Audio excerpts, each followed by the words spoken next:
ಆತ್ಮೀಯ H16 news ಅರ್ಥಾತ್ ಥೇ ಸೀತಾರಾಮ್ ನ್ಯೂಸದ ವೀಕ್ಷಕರೇ, ನಾನು ನಿಮ್ಮವ ಎಂ ಆಯುಧ ಮಲ್ಲಪ್ಪ ಜೊತೆ ಅವರು. ತಾವು ಈಗ ಸುದ್ದಿಗಳ ಲೋಕಕ್ಕೆ ಎಂಟ್ರಿ ಹೊಡಿತಾ ಇದ್ದೀರಿ. ಈ ಸುದ್ದಿಗಳನ್ನು ಪ್ರತಿಯೊಂದು ನೋಡೋ ಜೊತೆಗೆ ನಿಮ್ಮ ಅಭಿಪ್ರಾಯಗಳನ್ನು ಹಂಚ್ತಾ ಇರ್ರಿ. ಯಾಕಂದರೆ ಈ ಸುದ್ದಿಗಳು ನಿಮಗಾಗಿ, ನಿಮ್ಮ ಬದುಕಿಗಾಗಿ, ನಿಮ್ಮ ವೈಚಾರಿಕೆಗಾಗಿ, ನಿಮ್ಮ ತಿಳುವಳಿಕೆಗಾಗಿಯೂ ನಿಮಗೂ ಗೊತ್ತು. ಜೊತೆಗೆ ನಮಗೂ ನಿಮ್ಮೊಂದಿಗೆ ಇದೊಂದು ಮಾತಾಡುವಂಥ ಜೊತೆಗೆ ಸುದ್ದಿಗಳನ್ನು ಬಿಡುವಂಥ ಕೆಲಸ. ಈ ಕೆಲಸದಲ್ಲಿ ನಾವು ನಿಮ್ಮೊಂದಿಗಿದ್ದೀವಿ ಅಂತ ಹೇಳ್ತಾ ನೋಡ್ತಾ ಇರಿ ಸುದ್ದಿಗಳನ್ನು. दिल्ली की लोगों ने, मेरे प्रियजनों ने उनका ये निर्णय सहर्ष स्वीकारा है। बोल दूं उनको। तो आज आप सबसे माफी मांगते हुए मेरा वंदन स्वीकार करें, अभिनंदन स्वीकार करें।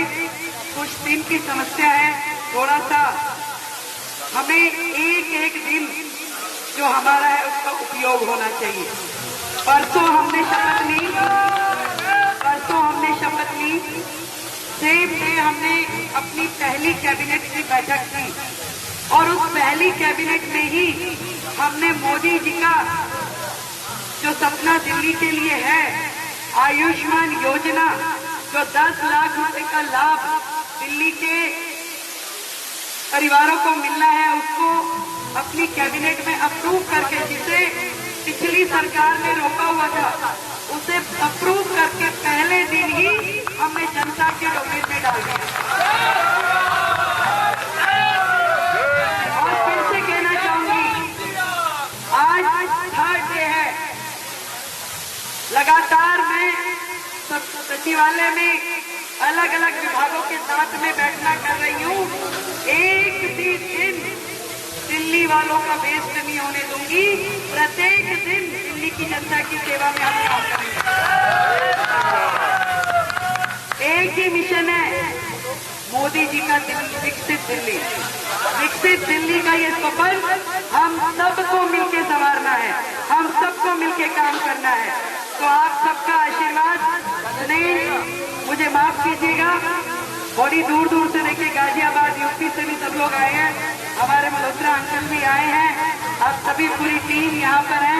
हमारी बहनें देखो, सीए से हमारी स्वाति बहन पूरी टीम के साथ है। पीछे तक मैं सबको देख पा रही हूँ, पिंटू भाई, आदरणीय पंडित जी, आप सभी को, हमारे हरीश जी, हमारे संजय राणा भाई साहब, सबको, हमारी मुकेश जी, पंकज भाई, अमित जी, सबको, भरत बजाज जी, टेकन चावड़ा जी, सबको नमस्कार। एनडीबीएल की हमारी पूरी टीम, हमारी निर्मला बहन, हमारे सबको प्रणाम, धन्यवाद, जय श्री राम।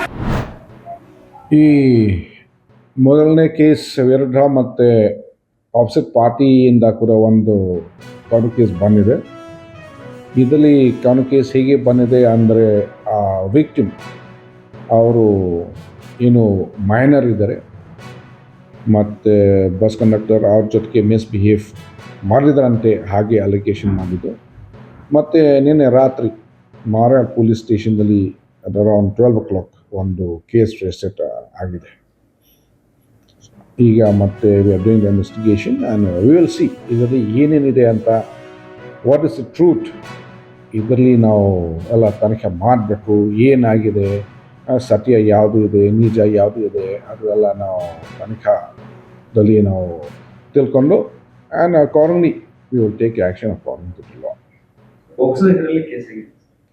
ಇದರಲ್ಲಿ ಸೆಕ್ಷನ್ 12 ಪ್ರಕಾರ ಅವರು ಕೇಸ್ ಕೊಟ್ಟಿದ್ದಾರೆ. ಸೊ ಏನು ಅವರು ಕೊಟ್ಟಿದ್ದಾರೆ, ಕಾನೂನು ಪ್ರಕಾರ ಏನೇನು ಕೊಟ್ಟಿದ್ರೆ ನಾವು ಆ ಪ್ರಕಾರ ನಾವು ಮಾಡಬೇಕು.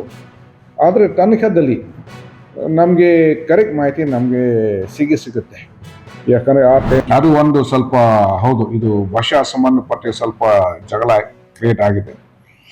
ಅಂದರೆ ಅವರು ಮಾತಾಡಿದಾಗ ಅಕ್ಯೂಸ್ ಕಡೆಯಿಂದ ಬಸ್ ಕಂಡಕ್ಟರ್ಗೆ ಅವರು ಹೇಳಿದರೆ, ನಮಗೆ ಕನ್ನಡ ಬರ್ತಾ ಇಲ್ಲ, ಅರ್ಥ ಆಗ್ತಾ ಇಲ್ಲ, ಅದಕ್ಕೆ ದಯವಿಟ್ಟು ನೀವು ಬೇರೆ ಭಾಷೆದಲ್ಲಿ ನೀವು ಮಾತಾಡಿ ಅಂತ. ಸೊ ಆವಾಗ ಅವ್ರ ನಡುವೆ ಮತ್ತೆ ಈ ಭಾಷಾ ಸಂಬಂಧಪಟ್ಟ ಸ್ವಲ್ಪ ಇಶ್ಯೂ ಕ್ರಿಯೇಟ್ ಆಗಿದೆ, ಮತ್ತೆ ಆರೆಗೋಸ್ಕರ ಗಲಾಟೆ ಆಗಿದೆ. ಈಗ FIR ದಲ್ಲಿ ಅವರು ಬೈ ನೇಮ್ ಆ್ಯಕ್ಚುಲಿ ಅವರು ಒಬ್ಬರ ಮೇಲೆ ಅವರು ಕೊಟ್ಟಿದ್ರೆ ಮತ್ತೆ ಅನ್ ಅಡ್ರೆಸ್ ಅಂತ. ಅಂದರೆ ಇದು ಬಸ್ ಕಂಡಕ್ಟರಿಂದ ಇಲ್ಲ ಒಂದು ನಿಮಿಷ 4 to 5 ಅಂತ 4 to 5 ಅನ್ನೋನ್ ಆರೋಪಿಗಳು ಅಂತ ಅವರು FIR ಅಲ್ಲಿ ಅವರು ಕೊಟ್ಟಿದ್ದಾರೆ. ಈಗ ಆಲ್ರೆಡಿ ನಮ್ಮಲ್ಲಿ 4 ಆರೋಪಿಗಳು ನಮ್ಮ ಕಬ್ಜಾಲಿದೆ. ಈಗ ಅವರ ಜೊತೆಗೆ ನಾವು ಎನ್ಕ್ವೈರಿ ಮಾಡಿಕೊಂಡು ಮತ್ತೆ ಇನ್ನು ಆರೋಪಿಗಳು ಇದ್ರೆ ಅವಾಗೆ ಕೂಡ ನಾವು ಅರೆಸ್ಟ್ ಮಾಡ್ತೀವಿ.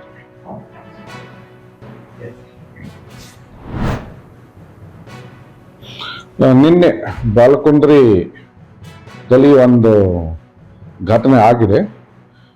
ಇದರಲ್ಲಿ ಒಬ್ಬರು ಪ್ಯಾಸೆಂಜರ್ ಅವರು ಮತ್ತೆ ಬಸ್ ಕಂಡಕ್ಟರ್ ಜೊತೆಗೆ ಈ ಪಾಸಸ್ ಬಗ್ಗೆ ಒಂದು ಜಗಳ ಆಗಿದೆ. ಸೊ ಸ್ಟಾರ್ಟಿಂಗ್ ಅವ್ರ ನಡುವೆ ಬಾಯಿಂದ ಸ್ವಲ್ಪ ಜಗಳ ಮಾಡಿದ್ದಾರೆ. ಆವಾಗ ಕಂಪ್ಲೇಂಟ್ ಅವರು ಅವ್ರ ಬ್ರದರ್ ಜೊತೆಗೆ ಟ್ರಾವೆಲ್ ಮಾಡ್ತಾ ಇದ್ದಾರೆ. ಹಾಗಾಗಿ ಅವರು ಬಸ್ ಸ್ಟ್ಯಾಂಡ್ ಸೇರ್ಕೊಂಡು ಅವ್ರ ತಮ್ಮ ಮತ್ತು ಅವ್ರ ಫ್ರೆಂಡ್ಸ್ಗೆ ಅವರು ಕರೆಸಿದರೆ ಮತ್ತೆ ಎಲ್ಲ ಸರಿ ಬಸ್ ಕಂಡಕ್ಟರ್ ಮೇಲೆ ಅವರು ಅಸಾಲ್ಟ್ ಮಾಡಿದ್ದಾರೆ. ಇದು ಕಾರಣದಿಂದ ನಿನ್ನೆ ಬಸ್ ಕಂಡಕ್ಟರ್ಗೆ ಹಾಸ್ಪಿಟಲ್ ಅಡ್ಮಿಟ್ ಆಗಿದೆ. ಅದರ ನಂತರ ಮಾರ್ಯ ಪೊಲೀಸ್ ಸ್ಟೇಷನ್ ಅಲ್ಲಿ ಬಸ್ ಕಂಡಕ್ಟರ್ ಕಡೆಯಿಂದ ನಾವು ಒಂದು ಕೇಸ್ ನಾವು ರಿಜಿಸ್ಟರ್ ಮಾಡಿದ್ವಿ. ಆಲ್ರೆಡಿ ನಾವು ಸೂಕ್ತ ಕ್ರಮ ನಾವು ತಗೊಂಡಿದ್ವಿ. ಮತ್ತೆ ಈಗ ನಮ್ಮ ಕಸ್ಟಡಿಯಲ್ಲಿ 4 ಆರೋಪಿಗಳು ಅರೆಸ್ಟ್ ಮಾಡಿದ್ವಿ.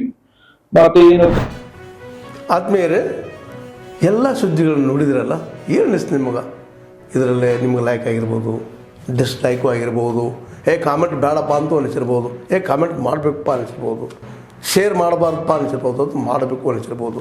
ಏನಾದರೂ ಆಗಲಿ ಶೇರ್ ಮಾಡ್ತಾಯಿರಿ, ಈ ನ್ಯೂಸ್ಗಳನ್ನ ಹಂಚ್ತಾ ಇರಿ, ಜೊತೆಗೆ ಇದಕ್ಕೆ ಸಬ್ಸ್ಕ್ರೈಬ್ ಆಗ್ತಾಯಿರಿ ಅಂತ ಹೇಳ್ತಾ H16 ನ್ಯೂಸ್ ಅರ್ಥಾತ್ ಹೇ ಸೀತಾರಾಮ್, ಇದು ಸತ್ಯದ ಕೈಗೆ ನಡಿ. ವಂದನೆಗಳು.